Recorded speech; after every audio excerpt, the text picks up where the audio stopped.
What is up, guys? This is Pat with NoFap Mastery, and I am coming back to you guys with another video. And today, this video is going to be about my top 5 tips for your first week on NoFap. So this video is kind of geared towards, obviously people who are starting on NoFap, people who are working on building up their streaks. But if you are a veteran player in the NoFap game, you may find some of these tips of value as well. So for all the new people who are currently working on their streaks with NoFap, the biggest thing when you're starting out with NoFap and you're starting to build your streaks is you have to have a foundation on which you're going to embark on this. The NoFap journey is a very difficult one. And part of that is because of porn is so addictive. The other half is it's very available. And so when you go into this, just like if you were going to go on a trip or if you were going to, embark on building a business or something of that nature, you wouldn't just go into it half-cocked, willy-nilly without a plan. And you absolutely need a plan in order to succeed on NoFap. You need a deeper why. But beyond that, these tips are basically meant to give you a little bit of a modus operandi, kind of some parameters by which you can actually gain more NoFap knowledge and actually start off on the right foot. So the first is you want to remove as much sexual stimulus from your environment as possible. So that means pictures, movies, watching regular movies or TV shows with sexual imagery. It could be deleting Instagram if you're following a ton of people who post promiscuous photos. If you're on OnlyFans, delete that crap. If you have a paid porn subscription, delete that. Delete all this stuff. Get rid of it. Because at the end of the day, the way that you need to look at NoFap is this is something where there's always a causation for a relapse. It's not like you just wake up one day and nothing happens and then you're just, oh, well, I want to go relapse. A lot of times when we're triggered to watch porn, we're triggered, which means there was an event that happened. And a lot of times what happens is we just see something that reminds us of something that we've watched in porn, and then we want to go back. So for me, like when I cut out the Instagram, when I cut out the Facebook, when I cut out a lot of different things that were triggering from just a sexual perspective, it made relapse that much harder and staying on the path so much easier because I wasn't keep running into things that would get me focused on sexual thoughts. So that's the thing, is you want to make this journey as easy as you can on itself. We only have so much willpower, and we don't want to be exercising our willpower when it's completely avoidable. At the end of the day, if you want your life to change, you got to change people, places, and things. So if you're still watching things that cause you to relapse and you're not willing to give them up, I would take a long, hard look in the mirror and really think about, do you really want to be free? If I could tell you right now that I had a magic button that you could push and you would be free from this forever, would you really want that? But that's the thing, is that button doesn't exist. We have to put in the work. We have to pay the price, and the price is sometimes you got to give up stuff for the greater good. And kind of where I would go with this is, what benefit does NoFap have to you? Getting rid of porn. Is it going to help you get a girlfriend? It's going to help you achieve your dreams. And if the answer is yes, then you're at a point where you have a choice. Do you want to keep your TV shows, keep your music and everything, and keep acting out? Or do you want to give up that stuff so you can make room for better things, for a better career, a better side hustle, a better relationship, even a deeper relationship with God? You got to choose, because that's the thing, is you can't have both. You can't just act out and lose all your motivation and do all that without giving anything up to achieve what you want. As the original Transformers movie once said, No sacrifice, no victory.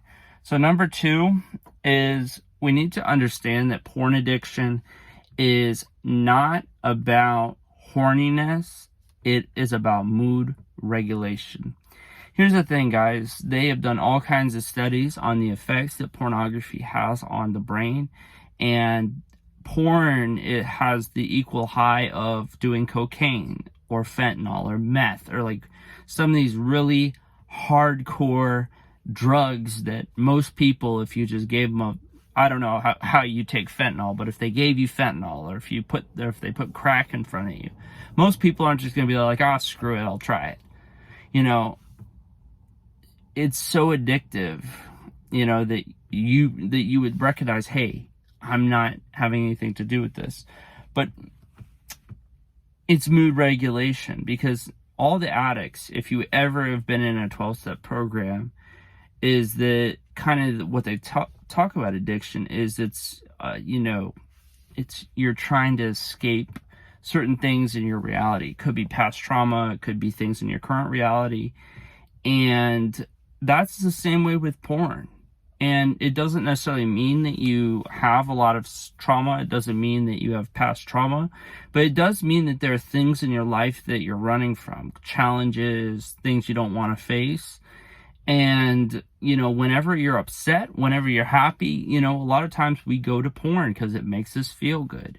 And that's really what pornography addiction is about. It's about feeling good. Now, sometimes there are genuine sexual addictions where you're just horny all the time, but those are few and far between. For the vast majority of us, the reason we can't stop watching pornography is because there's something in our life that is wrong, and we keep going to that stimulus to make us feel good and to, you know, basically help us cope.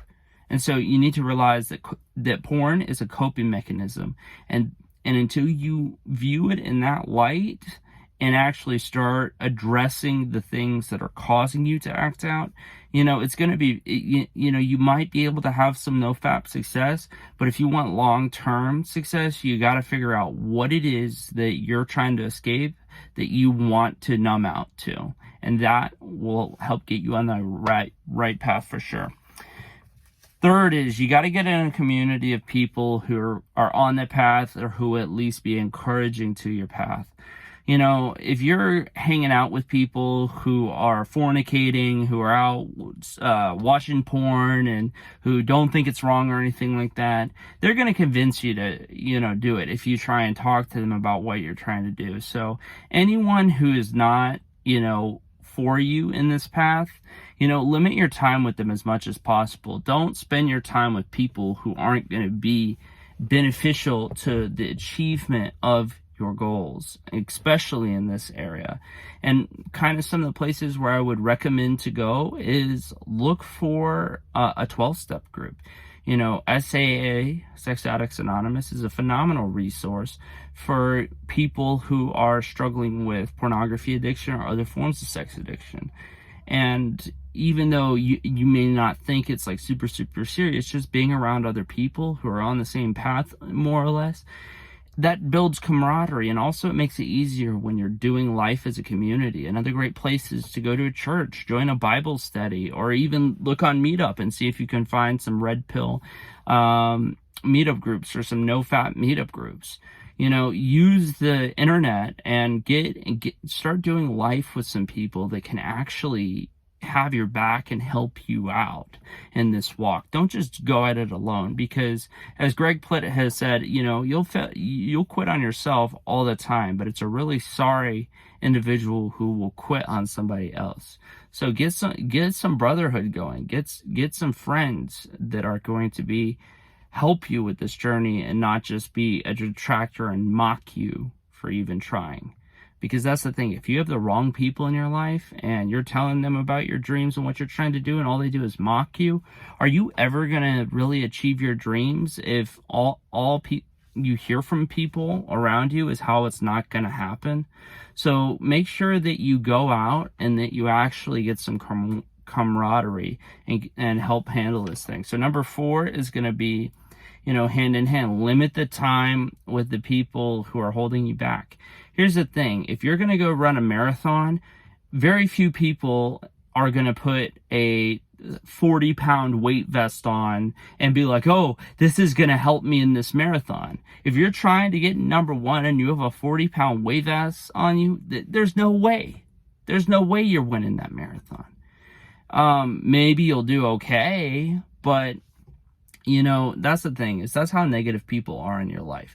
And I'm not even just talking about NoFap. Like, if you have a dream in life, like you want to be a musician, you want to be an actor, you want to be a professor, you want to be a policeman, like whatever it is that you want to do, if you have doubters and haters around and that's all you hear, and then you never really surround yourself with the right people who are going to help you get on your path, like you're not going to achieve your dreams. I mean, that's just period, end of story. It's very hard to achieve your dreams when the only people in your life are telling you it'll never happen, because eventually stuff's going to get hard, you're not going to see results, and you're going to give up. So yeah, any negativity, like there are some people who are in your life that you can't just completely cut out. Like, for example, if your parents are really negative, you can't just be like, especially if you live with them, you can't just be like, screw these people, I'm not having anything to do with them, or this, that, and the third. But what you can do is you can try and avoid having to spend a lot of time with those people so you're not being weighed down, because that's how negative people are. They're like an anchor on you, and you're a rocket ship trying to take off. So don't let these people hold you back and ruin your life, because here's the thing. Sometimes they'll do things to sabotage you, but a lot of times they'll say things, and then those things they say become negative thoughts, and those negative thoughts can sabotage you. Your own thoughts can sabotage you much more than any adversity can. So you want to make sure that you have that mindset, and that you aren't being around people who are going to corrupt your drive, corrupt your vision, and corrupt your mindset. So the final tip that I have is you want to avoid being high, drunk, or taking any substances that limit your ability to be disciplined. So here's the thing. If you're on this path, you need to look at it as it's a war, you know? And for example, if you're in an enemy country and you're at your base, and you're in an enemy territory and whatnot, all the people in the base aren't going to sit around and drink and smoke and be high or whatever, because what happens if the enemy attacks? And here's the thing, guys, with this whole NoFap situation, we don't necessarily battle against flesh and blood, but we're battling against spirits and principalities, man. Like, if you don't think that NoFap is an interpersonal spiritual journey, you don't know that much about self-development or life in general, because this is absolutely a spiritual journey. Yeah, you know, personally, with me, I've had great sense of sobriety from this. You know, I had 10 months at one point, but you know, it was when I put myself in a compromised position by taking some form of substance that I lost my sobriety in some way, shape, or form. You know, and that's the thing, guys, is like I was saying earlier, with the people, with the sexual imagery and stuff like that, why are you going to make it harder on yourself? You know, and here's the thing. You may say, well, how am I supposed to have fun if I can't take substances? There's plenty of ways to have fun and to take pleasure in life without having to take substances. Instead of going out to the club and everything, maybe instead you could rock climb, you could go out axe throwing, you could go hiking. Like, there's a myriad of things that you can do that are fun, that don't involve alcohol or weed. So like I said, it's just like, the question isn't, can you get sober? Because I believe that almost everybody, except for like maybe a small portion of society that are just so messed up in the head they can't control themselves due to severe mental illness. But here's the thing. Do you really want this? Do you want to change? Do you want to achieve the life of your dreams? Do you want to be free, or do you not? Because here's the thing. You can either have success or you can have failure, you know, in life. And I'm not just talking about financial success, but spiritual success. You can't have both. So make a decision. It's like, do you want to keep going down the path that you've been going down for however long? you wouldn't be watching a video like this if you were satisfied with your life, if you weren't looking for something more, if you weren't looking for your life to improve. But the thing is, if you want your life to improve, you absolutely 100% have to put in the work. And if you don't put in the work, then you can sit around and complain, but no one's going to feel sorry for you. Because if you never even tried, if you never even put in the work to try and become successful, or to try and kick this addiction, or to do whatever it is that you want in life, at the end of the day, you have no one else to blame but yourself. And I know that's cold, but at the end of the day, that's the truth, guys. And I would rather tell you guys the truth and you all hate me and get better than like me and stay the same.